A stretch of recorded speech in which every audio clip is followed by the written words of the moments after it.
Bonsoir à tous, bienvenue. Le dossier de la 2 s'intéresse ce soir au phénomène des Nyambro, ces jeunes gens qui collectent de l'argent auprès des conducteurs de mini-cars et de taxis communaux, de gré ou de force.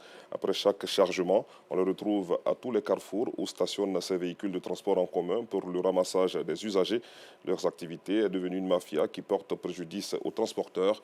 Dans ce secteur, ils sont considérés comme des parasites. D'où vient donc ce phénomène qui gangrène le secteur du transport routier? Pour qui travaille-t-il? Pourquoi sème-t-il tant la terreur? Qu'en pensent les transporteurs? Des réponses à toutes ces questions avec nous, Sangaré et Gilles Tonnier à 19h30. Et puis la 3e édition des prix Marie-Laure d'Ivoire a été lancée le vendredi dernier à Abidjan Plateau.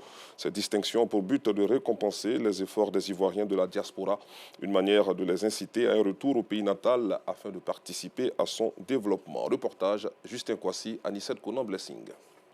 Une salle bondée avec dans les premières loges quelques personnalités publiques.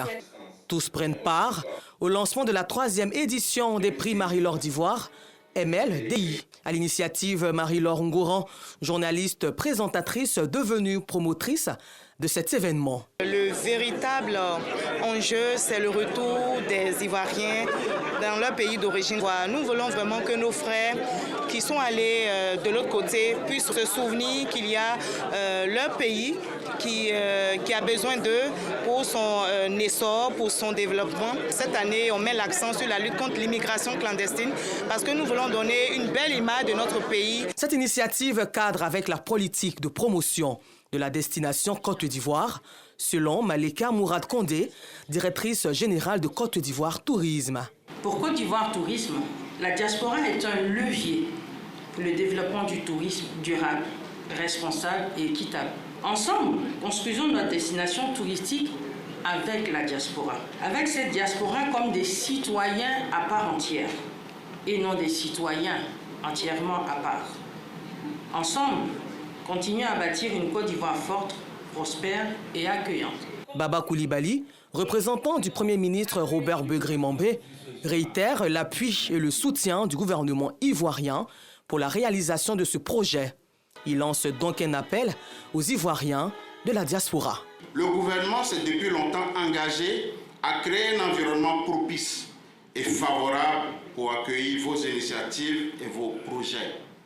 Venez, revenez, investir au pays.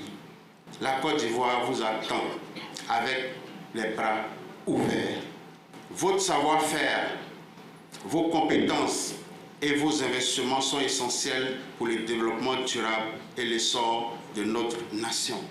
Il me plaît, à ce stade de mon propos, de réitérer à Mme Ngouran les vives et chaleureuses félicitations du ministre des Affaires étrangères, de l'intégration africaine et des Ivoiriens de l'extérieur pour son initiative qui s'inscrit dans la vision des plus hautes autorités de notre pays. Nous leur donnons les outils pour leur propre développement et renforçons leur foi en l'avenir de notre pays, dont les sillons ont été si brillamment et savamment tracés. Placé sous le thème l'Eldorado, c'est ici, la Côte d'Ivoire, terre d'opportunités. La 3e édition des prix Marie-Laure d'Ivoire aura lieu le 14 septembre 2024 à Milan, en Italie.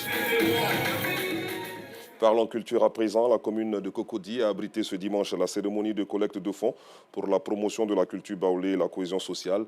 Une initiative d'un adepte de la culture de ce peuple originaire du centre de la Côte d'Ivoire. Plusieurs artistes, musiciens et autorités compétentes ont associé leur image à la première édition de cet événement.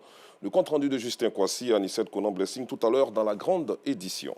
De l'autre côté de la frontière nord de notre pays, pour terminer, au Mali, Youssouf Daba Diawara, coordinateur des mouvements, associations et sympathisant de l'imam Mahmoud Diko, une association dissoute par la junte en mars 2024, a été arrêté hier. Ses partisans dénoncent une arrestation arbitraire et réclament sa libération. Rendez-vous à 19h30.